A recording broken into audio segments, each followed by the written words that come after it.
Welcome back to the Bookish podcast, y'all. So, I'm Shy, and I'm by myself for this episode. Mainly because C has not read this book yet. And so, I just want to remind y'all that we are new to this. If you hear background noise, that is because our videos are unedited for the most part. And so we'll be posting on YouTube every Monday, Thursday, and Saturday. And yeah. So our book today is A Court of Thorns and Roses by Sarah J. Maas. So yeah. Like I said, our book is by Sarah J. Maas today, and if you follow our Instagram, then you know I recently made a post about the spice rating and my opinion on that with Sarah J. Maas, and I just want to clear up something.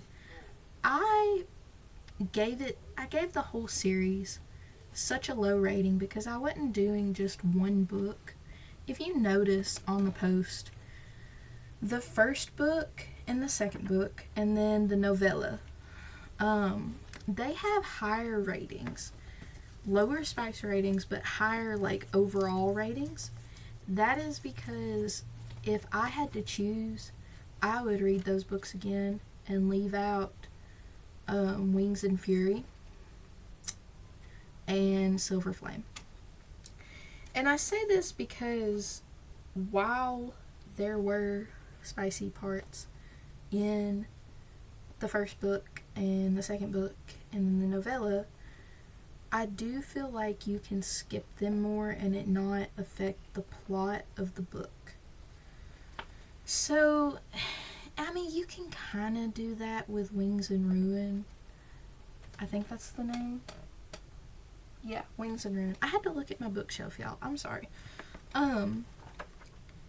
You can kind of do that with it, but it's not as easy because, you know, they're at war and stakes are high. But we didn't come on here today to talk about the whole series.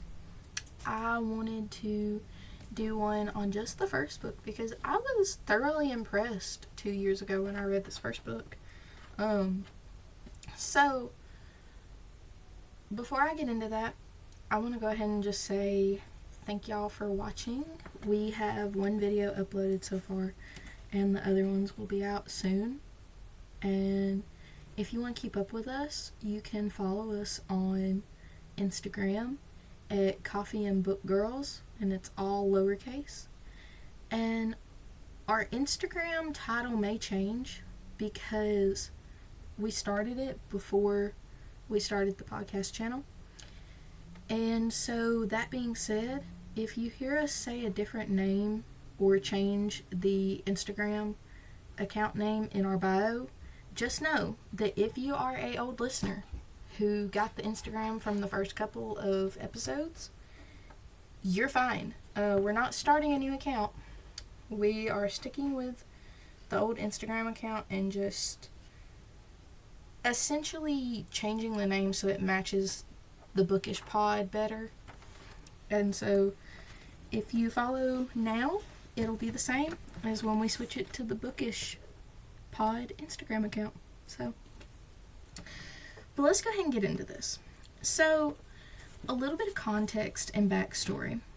We meet Farah, a young girl who her family was once well off where they live, and I'm not even gonna try to pronounce the name of the continent that they're on.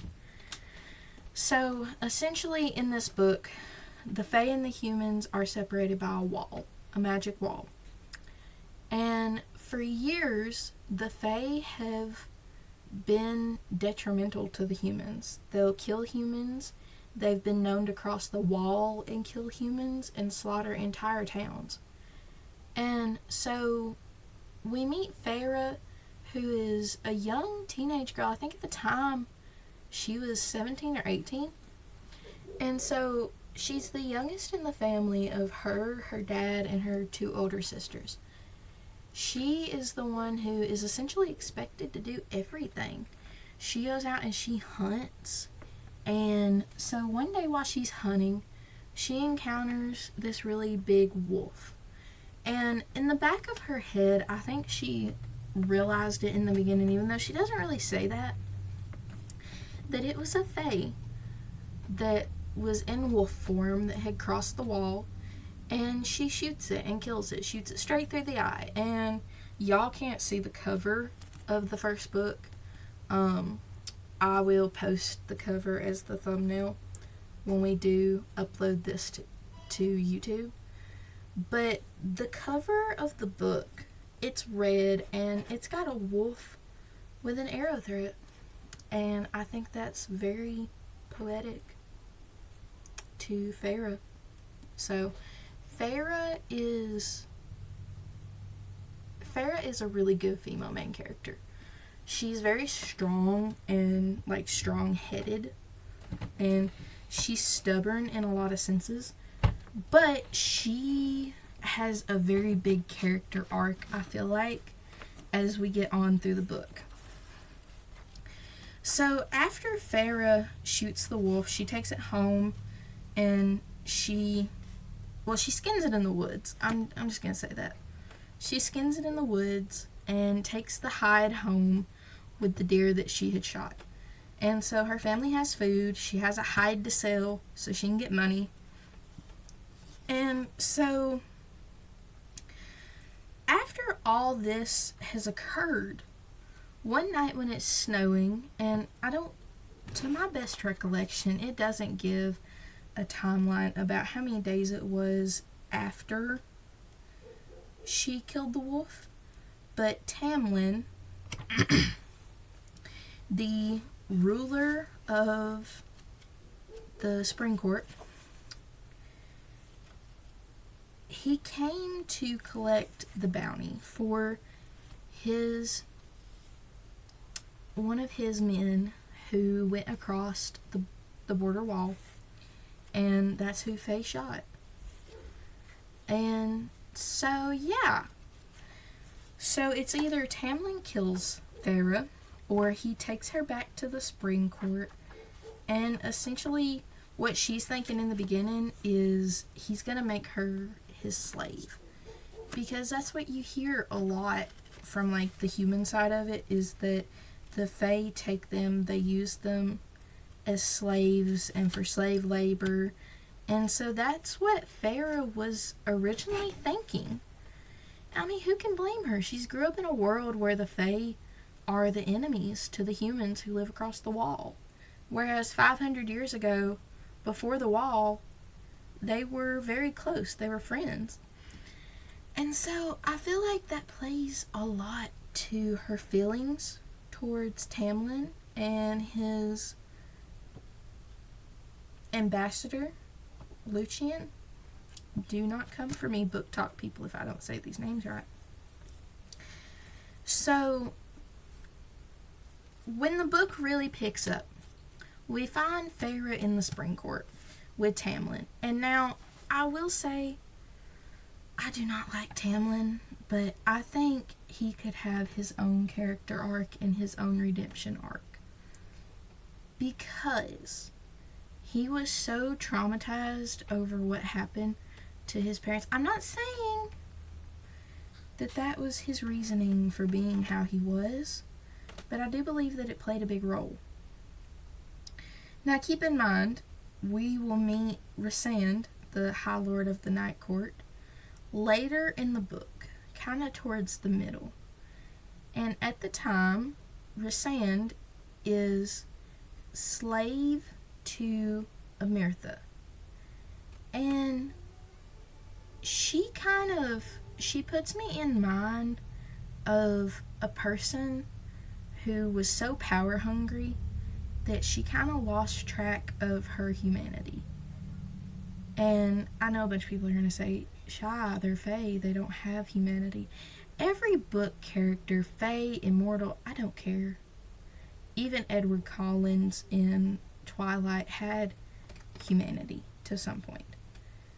So I feel like that's what happened here, and that's what Rhysand kind of played off of, was this sadistic killer.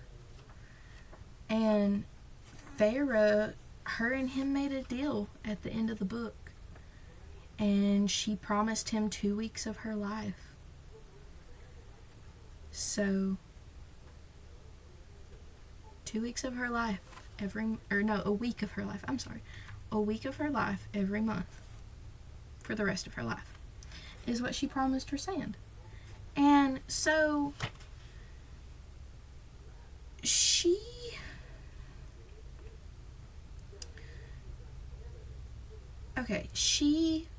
assumed the worst about Rhysand. And we find out in the next book later on that they were actually mates. And had I known this in the beginning, I feel like I could have understood why, because I thought Rhysand was just treating her how he was for his own personal gain, because he wasn't exactly cruel to her. He was actually fairly, like, friendly and nice to her. So compared to how he was with other people, I was kind of confused. I thought maybe he was just doing it for his own personal gain, like I said, or out of spite for Tamlin. Because, see, Tamlin and Feyre kind of started into a relationship, and Tamlin was very manipulative and abusive, and so he had a very bad temper. And so a lot of times we would see that be more detrimental to Feyre than it should have been. And so that being said, I wish I had kind of known prior that Rhysand was her mate. Because, I thought it was typical, like, Fae male, in all the other Fae books, like, the males that get all headstrong when it comes to the female main character. So I really thought that that's how this was going to be. But it wasn't. He wasn't doing it to spite Tamlin. He was doing it because he knew that she was his mate, like, deep down. And it even talks about in the next book when he landed in the Night Court after 50 years of being away from his family. He lands in the Night Court and immediately starts crying at the feet of his cousin Mor, which is Morgana. And the first words out of his mouth to her are, "She's my mate." Bro. I about lost it. But in the first book, I feel like, and I'm talking a lot about Rhysand too, because over the series, and even in this book, he kind of shifts places with Tamlin, and he becomes the main character, the male main character. So, while Feyre is our female main character, at this time in the beginning of the book, Tamlin is our male main character. And so Tamlin takes her back to the Spring Court and essentially tells her that she has no reason to feel like she's a slave, because she's not. She's there on her own free will. If she wants to leave his court, she can, but she won't be protected outside of it. And this is, I think he meant well with it, but it also makes me feel like he was trying to make her feel safe for the wrong reasons. And that's one thing I didn't like about their relationship, because she was so, like, unstable that I feel like that's why their relationship ended how it did. And kind of why she thought that even though he was so, like, mistreating to her, that that's how it was going to be, and that they were meant to be together. They almost got married in the second book. In the first book, they were like planning the wedding. And so that's my big thing. I don't want to call Farrah stupid because she was traumatized. I don't know. He was so cold when he was bringing her across the wall that, and even in like the days that followed, her and Lucien were the ones who talked more than her and Tamlin did. And so, I don't know. Granted, Farrah was being really hard-headed. Like, one part I want to read here, because I have the book with me, by the way. I'm prepared. So, one part I want to read is when they're in the dining room, and he's trying to get Farrah to eat. And this is what he says. He says, "Sit," he said gruffly, waving a broad hand to encompass the table. "Eat." I ran through the chants in my head again and again. Not worth it. Easing my ravenous hunger was definitely not worth the risk of being enslaved to him in mind and soul. So see, she thought that just because she ate their food, because this is what they were taught, that just because she ate his food, she would be enslaved or owe him something. Now, this is how this continues. This is page 151, or what? 51, not 151, 51, by the way. It says, he let out a growl. "Unless you'd rather faint." "It's not safe for humans," I managed to say. Offense be damned. He huffed a laugh more feral than anything. "The food is fine for you to eat, human." So there he doesn't even address her by her name. He knows her name at this point, but he's purposely not addressing her. And that was my problem. Yes, Farrah was cold and distant, but at the same time, he stole her away from her family to repay a debt that she really shouldn't have had to repay after everything that the Fae had done to them. So, we're going to continue. It says, "Those strange green eyes pinned me to the spot. As if he could detect every muscle in my body that was priming to bolt. Leave if you want," he added with a flash of white teeth. "I'm not your jailer. The gates are open. You can live anywhere in Prythia? Prythian? I don't know how to pronounce this. Don't come for me, please. And no doubt be eaten or tormented by wretched Fae. But while every inch of this place was civilized and clean and beautiful, I had to get out. Had to get back. That promise to my mother, cold and vain as she was all I had. I made no move toward the food. "Fine," he said, the word laced with a growl, and began serving himself. So, I don't know. So, just for a little bit of context, the promise that Farrah made to her mother when her mom was dying was that she would take care of the family. Now, in my mind, that's kind of messed up to put on your youngest daughter. But we've seen all too many times where, Farrah's sisters just did not care. They did not even attempt to, like,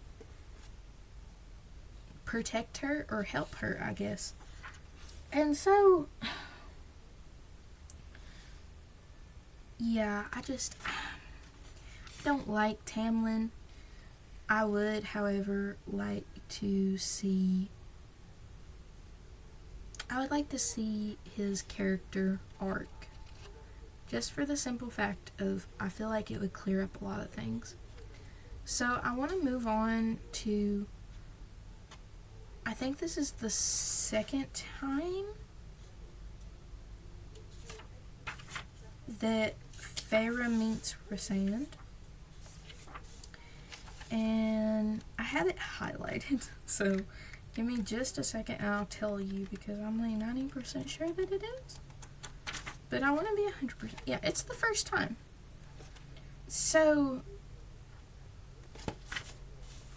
Rhysand comes to Tamlin's house, right?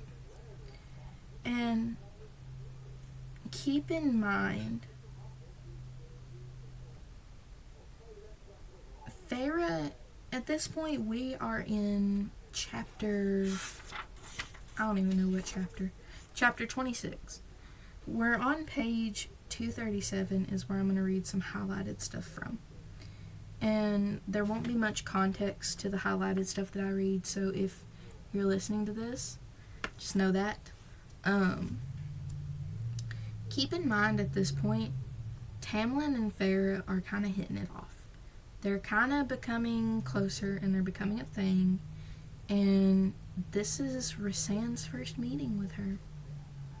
So, let's see what he says. Because, see, Rhysand has no filter. And that's one reason, well, I mean, he does have a filter. He actually stops himself from saying a lot of things that you probably could. But that's one reason that I, really like him. Is because he's so blunt.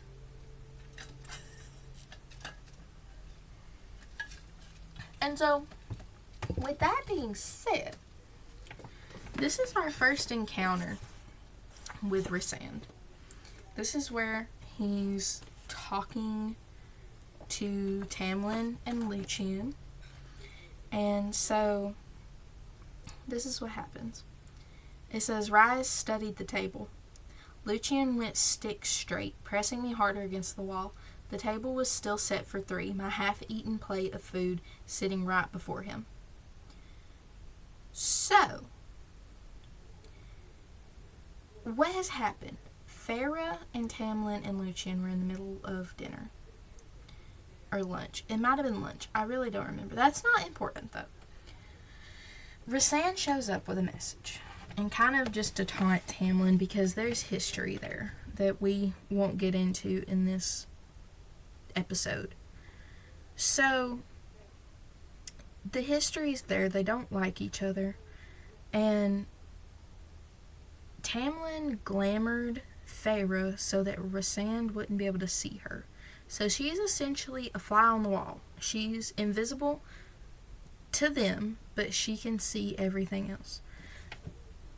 So, this is what happens. Tamlin says, I sent them off when I sensed your arrival. Tamlin lied coolly.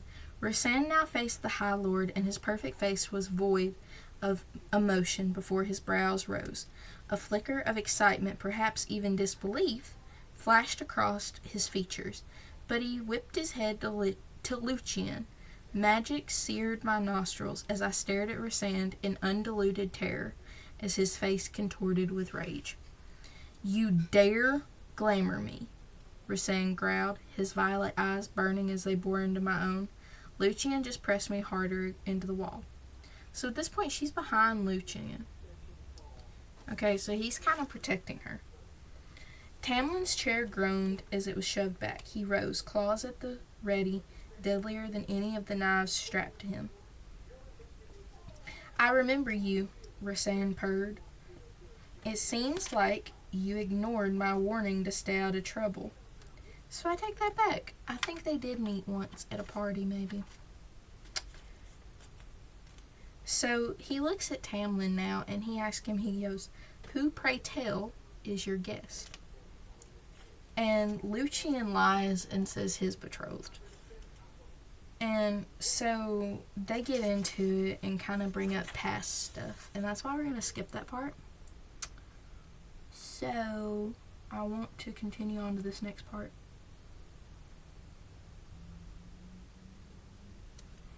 So he's kind of talking to Feyre now, and Rhysand, this is why I say that I feel like he knew from the beginning I feel like he knew that he either loved her or that they were mates, because you think of how cold Rhysand just was when he was talking to Lucian and Tamlin. And now this is how he is with Farah. And a lot of people will argue and say that this is still him being cruel, but I really truthfully don't think it is. I think he meant well by this, and he really wanted to protect her when he said this. So this is what's fixing to be said. That won't do you any good anyway. So Farah had picked up a knife. Let's just clarify that. Rhysand said to me, "If you are wise, you would be running and screaming from this place, from these people. It's a wonder that you're still here, actually." My confusion must have been written across my face, for Rhysand laughed loudly. "Oh, she doesn't know, does she?" So, instead of telling Farah this,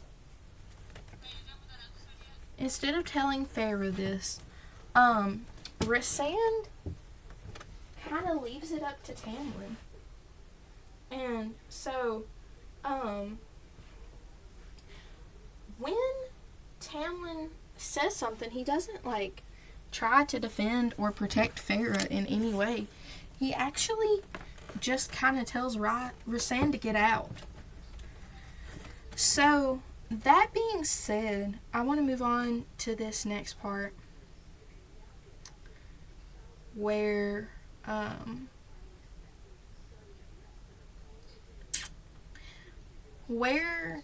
Rhysand kind of brought up something, because just a little clarification, Rhysand can read thoughts, and so he was able to read Farah's.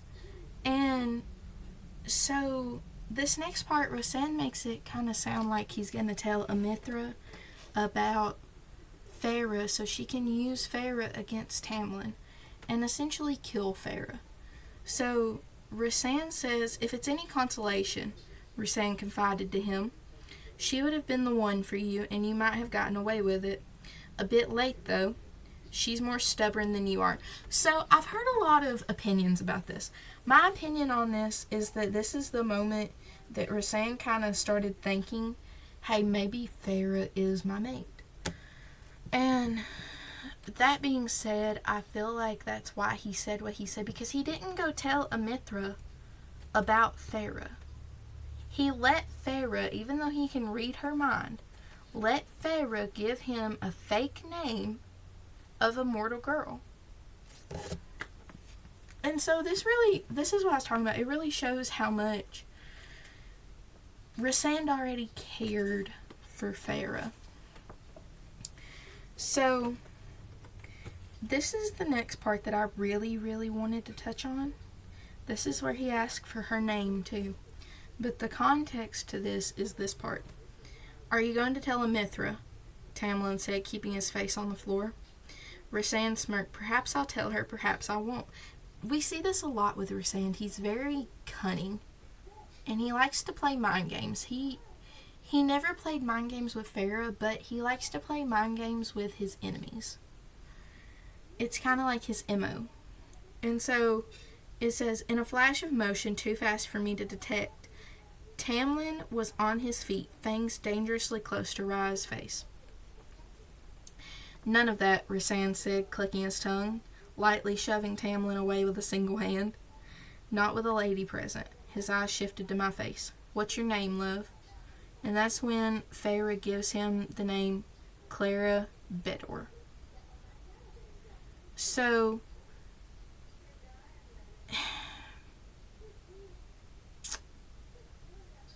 Rhysand knew something was up, but instead of risking exposing Farah, he takes the name and he runs with it.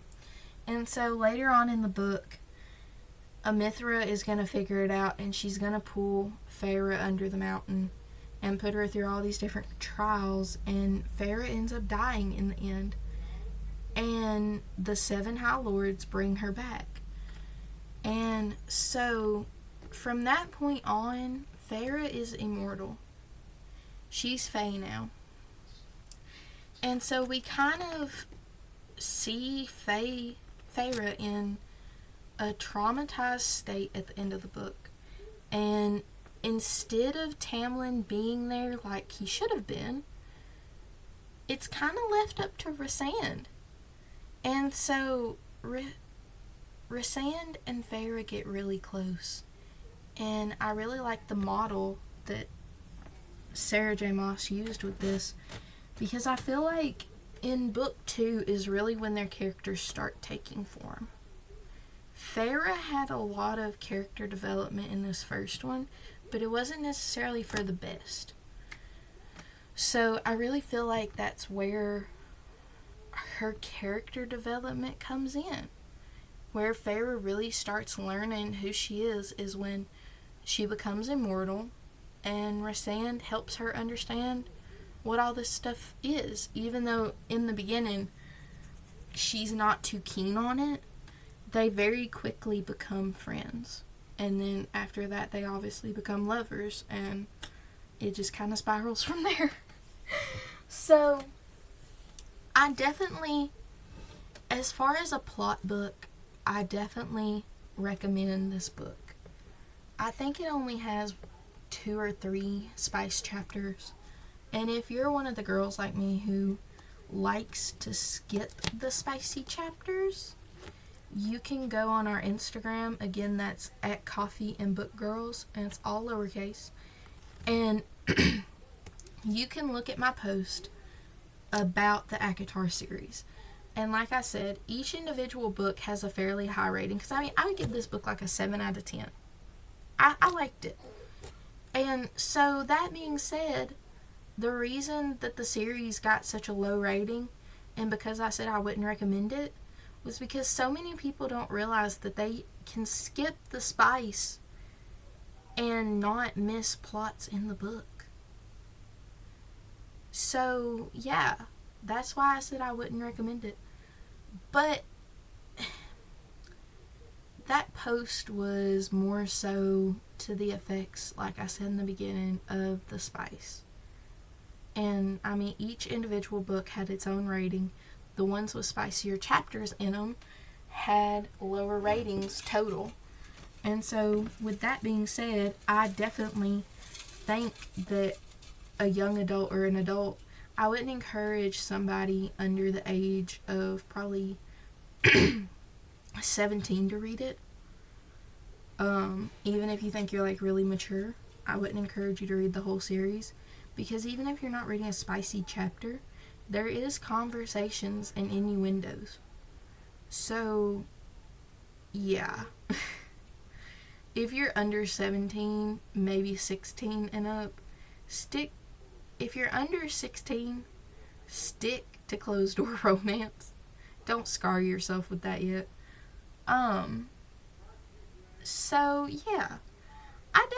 I like the book. I like the plot. I don't like the spice necessarily, but books have it. So you accommodate as you go. But, again, thank y'all for watching, and hopefully we'll see y'all on the next episode. So, yeah, catch you on the next book. Bye, y'all.